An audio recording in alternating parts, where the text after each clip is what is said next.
Mrs. One Star Weakfoot, how do you feel about your son only hitting gold in the weekend league? I did not come to America for my son to get gold. This is embarrassing. This is embarrassing. Hello guys, it is your boy, One Star Weakfoot, and we are back for an interesting episode of the Broke Boy Road to Glory. What's going on, guys? It is great to see you guys. I hope you guys had a great weekend or a great weekend league. Because you know, if you have weekend league, then you can't have a weekend, and if you have a good weekend, then you can't have a good weekend league. You gotta pick one. I'm just kidding. But today we gotta talk about something that just dropped today, and it's Team of the Year. And yo, it's pretty funny. There's this guy, I think his name is KMA something. This KMA something on Twitter, and he leaked all the Footmas cards, and he hit all of those correctly. A couple days ago, he leaked the Team of the Year on Twitter, and now it's come out that all his leaks have been correct. So today they dropped the Team of the Year attackers, and all of them look absolutely insane. I mean, we got Mane, we got Mbappe, we got Messi. All of them would be game-changing pulls for anybody. I don't care if you're Castro. I don't care if you're spending millions of coins, millions of dollars on FIFA points. Any one of those pulls would be absolutely massive for your side. I mean, I don't expect to pull anything. Most of you at home probably won't pull anything. I mean, the pack rates on those are just absolutely low. But it's the hope that kills you, and we are gonna get into some packs. On your screen, you're gonna see some of the packs we've been opening the last couple days, and we've gotten decent luck. We packed a red shite. Just kidding. We packed Roberto Firmino as a walkout, and surprisingly, he was still selling for quite a bit. I think I sold him for like 18,000 coins. And now on your screen right here, you're gonna see we're gonna do this Team of the Year challenge. I'm gonna submit the pack. We get a Prime Electrum Players pack for something that we didn't have to spend any extra coins on. Thank you very much, EA. And we're also gonna open some Elite 3 Squad Battles rewards. So I did save my rewards for today just to see if we could pack a blue. I mean, I know my chances are probably like 0.0000001%, but I mean, that's better than 0%, right? We're gonna get into these rewards. Elite 3, thank you very much, FIFA.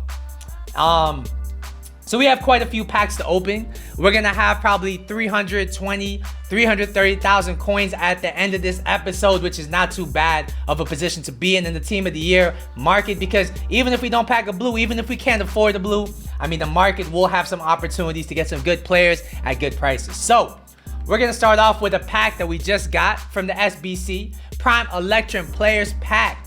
What are we saying? Can we get a board at least? Oh, that's pretty nice. I kind of like what they did with Footmas on the pack animations outside the doors when you first open the pack. That is pretty nice right there. It looks like we're in the Golden Globes.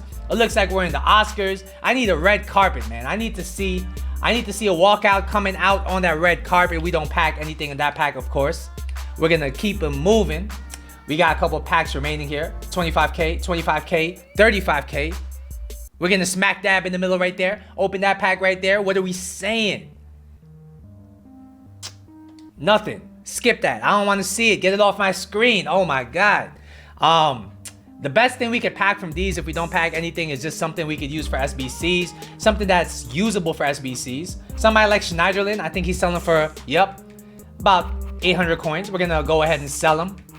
Not too bad. Not too shabby. I mean, squad battles, we did have to do it just to do a couple objectives for the icon swap. So we were going to hit, you know, gold 1 regardless, so I just decided to push on and hit Elite 3 just for some extra packs.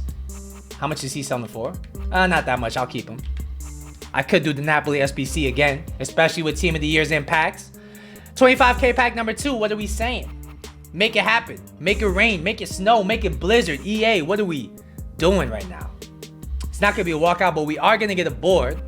Brazilian center back David Luiz. Yo, I'm waiting for the yearly flashback David Luiz card. Every year, EA drops a special David Luiz card, which ends up being terribly overpowered. So I'm waiting for it this year.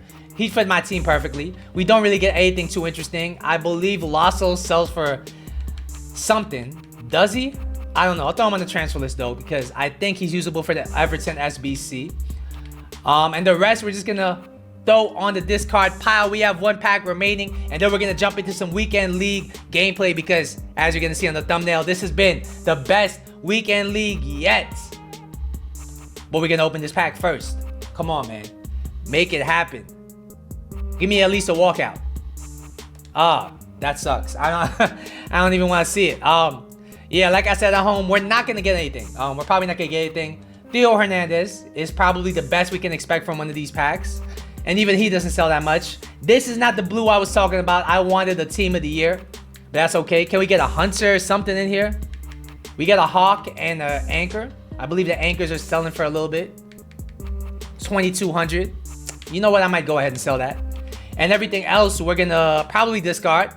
And then we're gonna jump into the team real quick. You guys already know the team that I'm rocking with this weekend league. I've went over it the last 2 episodes, but I want to show you just one thing. I feel like that's really changed my gameplay this weekend. What's really enabled me to do the best this weekend league. And it's just a small switch I've made. And it's this right here. I think this offensive play style where I'm playing on possession, as well as having my wide cams on comeback on defense, get into the box for cross and free roam. Those 2 things together, whatever it is, has really changed my gameplay for the better this weekend league. It's really had my team in the perfect position offensively and defensively. I felt like I was always attacking in numbers. I felt like I was always defending in numbers. I really enjoyed that. And it was just a small switch right there that really changed the 4-2-3-1 formation for me. So, without further ado, we're gonna jump into the gameplay. I'm gonna tell you more about the 4-2-3-1 formation. I'm gonna let you guys know, did we hit gold 1? Let's find out. All right, guys. So, as you guys know, we left off last episode and we were, I think 7-3 or something like that. I forgot what the record was actually, but today's gonna be Sunday gameplay. And we started off Sunday 14-6. We lose the first game, 14-7. That's cool, no big deal. Then we lose the next game, 14-8. And that game right there was really the turning point of the weekend league, right? I had 2 options at that point because that 8th loss was very frustrating. It was just one of those games where the gameplay was so bad and you feel like you're a lot better than your opponent, but you just can't do anything in the attack or the defense. And after that game, I'm not gonna lie, I was triggered. I was very mad. I was raging. So I took a 10-minute break. I took some deep breaths. And I was like, it's either I'm gonna push on, try to hit gold 1, or I'm just gonna give up right now and just go for gold 2. And I decided to try to do my best. I decided to try to pull it together. I decided to try to maintain composure and realize this is just a game and we're gonna go ahead and buckle down and make the best of a bad situation. So that's what we did. We continued pushing on and we ended up going to the point where we were 18-8. And 18-8 is a good position to be if you want to hit gold 1. And I had 3 games remaining. Next game, I went 18-9. I lost the first game. And it was a very close game. I mean, a lot of the games I played on Sunday. As you guys know, Sunday's one of the sweatiest days you could play. So a lot of the games I was playing on Sunday, they were tight games. I was going to overtime. I was going into penalties. I was having to win on penalties. And it was a sweaty day. And I go 18-9. And I felt very discouraged after I lost. But I, once again, took a 5-minute break after a game. And I feel like that's what made a big difference this weekend. Even if I didn't really have the time to take long breaks after losses or after exhausting games, I decided to at least take a few minutes here and there after every game where I felt mentally exhausted, just to regroup. I would try to do something completely different than FIFA. Like I would go on my phone. I would even do a SBC, something to just get my mind off things so I could reset. And that made a lot of difference because when it comes to a point where you're trying to push for gold 1 and you're just perennially a gold 2 player, I mean, a lot of the changes that you have to make are mental changes in order to get to the next level. And that's what I did. I went from 18-9 to 19-9, and it came down to the last game, well, the second to last game, and we blew the opponent out. I mean, we didn't necessarily blow him out, but we beat him pretty comprehensively, 4-2, and yeah, we ended up finishing 20-9, gold 1, with a game to spare, gold 1 for the first time in FIFA 20. We've been flirting with gold 1 all year, and we finally did it. So I was thrilled. I was overjoyed when I hit it. It was a great feeling, and I put it down to a few things, all right? Let me give you guys some insight as to how I finally hit gold 1 from gold 2, because a lot of you guys at home might be at that plateau where gold 2 is just where you're peaking. So if that's the scenario, then my best advice is to try something different, all right? Because for the most part, a lot of people that hit gold 2, they're probably hitting gold 2 with ease. They're not struggling to hit gold 2, and this really applies for any plateau you're going in or going into in the weekend league.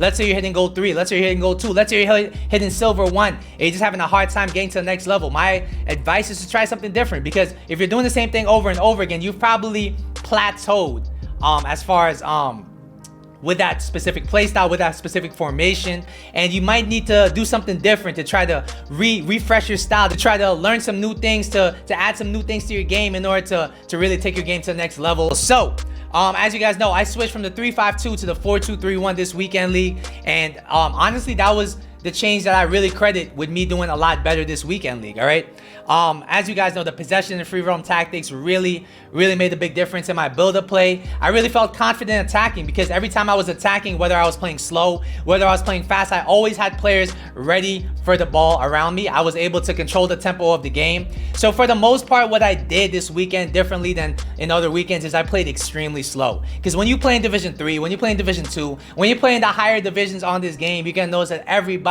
plays extremely slow, extremely calculated, and you have to, I guess, play that play style in order to be very successful on this game. So that's what I did. I adapted my play style to the meta a little bit more than I have been in previous weekend leagues. I played very slowly. I mean, extremely slowly. I barely ever sprinted. At the end of the game, none of my players were tired, and I just really put on subs to like really add new looks to my team.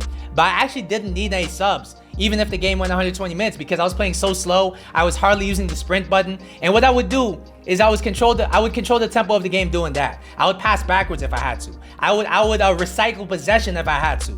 The biggest thing, in my opinion, that really changed this weekend league was making the smart plays, making the more calculated plays. And when you play slower, you're able to be more creative, because in past weekend leagues, I felt like I was playing too fast. Even if I wasn't sprinting too much, I was just passing, without really putting much thought into it. And when you do that, it makes your opponent able to really predict what you're going to do, because when you play fast, you're not really going to be able to switch up your play as easily as when you're playing slow. When you're playing slow, you're going to be able to really look at the field, evaluate the situation, and try to do things differently every time down. So that's what I did. I tried to control the tempo of the game, and at times I would speed up my play out of nowhere. Like I would kind of lull them to sleep playing slowly, then I would make some quick passes, and it would really catch them out.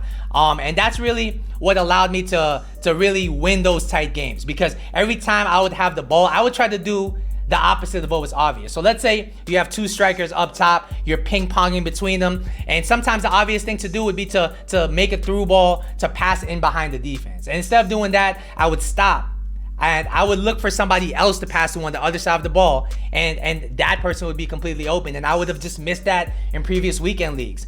Another thing I'm noticing is that if you really slow your gameplay down, you're going to be able to evaluate how your opponent is defending. And that's what really made another difference this weekend league for me. When you play slowly, you can kind of see, how is your opponent defending? Is he controlling his midfielder? Is he controlling his defenders? And based on how your opponent is defending, that's what I would base my offense off of. So if my opponent is controlling his midfielders and just cutting passing lanes, I would dribble more. And if my opponent was pressuring me with the defenders, then I would pass more. There's certain things like that you can do that would really make, I feel like, a big difference in your gameplay. And another thing I was doing was in the box, I felt like I wasn't finishing a lot of my chances in previous weekend leagues, because I would just shoot the moment I got a chance. And this weekend league, what I would try to do is I would try to make an extra pass. I would try to take an extra ball roll, and composure was the name of the game. I would be able to score a lot of these goals in tight situations where it would win me the game, or it would get me important goals that would really make a difference down the line. Defensively, I think another change that I did make was I went from pressure on heavy touch to balanced. Because when the gameplay is delayed, which honestly, most people's gameplay is delayed at some point in the weekend league, the pressure on heavy touch tactic tends to leave your defenders out of position way too often. It did that for me. And now that my players were unbalanced and I was in a more defensively responsible formation in the 4-2-3-1, I felt like I had a hard time, or the opponents had a hard time breaking me down. My defense was very solid. I was holding multiple clean sheets on Sunday, and it was a great feeling to really be confident in your defense. So I really enjoyed that. Speaking about the players, the one player that surprised me this weekend league had to be Gelson Martins. Like I said, he was like a new signing, and I was joking when I said that because I haven't used him really since I've unlocked him. But yo, this guy felt like an informed Sterling. On the ball, he was amazing. His attack positioning is 89, So he was always making great runs. And even with the 3-star weak foot, he was finishing his breakfast. He was always in a position where even with the 3-star weak foot, I'd be able to get on a strong foot, shoot the shot. He scored me important goals. He got me important assists. And with his pace, he was able to get in behind and create opportunities just with his pace and attack positioning combined. So I really think he was actually one of the MVPs of this weekend league, which is funny because when you look at my squad, he's probably one of the least imposing players on the squad. So yeah, we're gonna finish 20-9 this weekend league. Hopefully we could build on that, maybe get to 21, 22 wins next weekend league, maybe get to 23 wins. The chase for elite is on. Hopefully these 100K packs, when rewards drop, give us something nice, even if it's not blue. But yeah, that's gonna be my weekend league wrap up. Once again, don't forget to like and subscribe. I'll see you guys in the next video, but until then, later.